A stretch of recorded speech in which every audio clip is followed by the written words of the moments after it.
السلام عليكم ورحمة الله وبركاته. أهلا وسهلا ومرحبتين فيكم. كيف حالكم؟ إن شاء الله تكونوا بخير يا رب طيبين.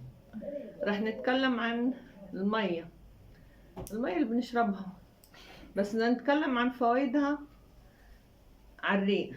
يعني أول ما نصحى من النوم، كل واحد فينا أول ما يصحى من النوم يحاول يشرب كوبايتين مية على الريق. مش هنقول 4 كوبايات. هو المفروض لو عندك إمكانية أو عندك إمكانية تشرب 4 كوبايات، اشرب على 4 كوبايات. على فكرة اليابانيين عندهم عادات قديمة من زمان، من مئات السنين زي ما بقولوها. لازم يشربوا كل يوم مية على الريق.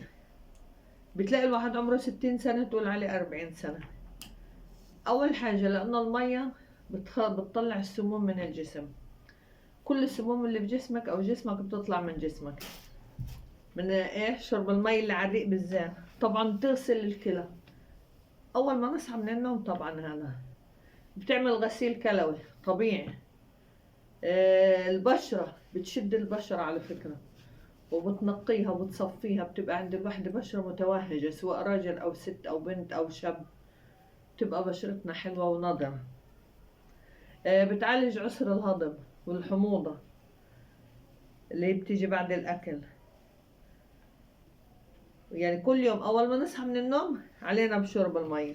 بيحس الواحد وزنه خفيف هيك، بتحس حالك خفيف لما بتشرب المي. لما تتعودي عليها لمدة شهر بتصير عادة عندك. حتى لما تيجي تفطر الصبح مش بتكون نفسك مسدودة، تاكلي حاجات بسيطة عشان حتى وزنك ما يزيد. يعني مفيدة للرجيم، بتخلي الواحد هيك خفيف. طبعا هيك المي بقى لها تأثير كبير على صحة الإنسان. علينا بالمية، واللي بده يعمل رجيم يشرب مي، واللي عنده أملاح يشرب مي، واللي ما عنده يشرب مي مع الريق.